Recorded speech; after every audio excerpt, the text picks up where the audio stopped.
অবশেষে নাটকের অবসান।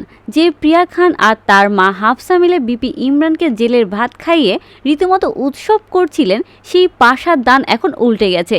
ইমরানের বিরুদ্ধে একের পর এক ধর্ষণের অভিযোগ এনে ভিডিওর বন্যায় সোশ্যাল মিডিয়া ভাসিয়ে দিয়েছিলেন প্রিয়া। কথায় আছে, সত্য কখনো চাপা থাকে না। তদন্তে বেরিয়ে এলো এক চমকপ্রদ তথ্য।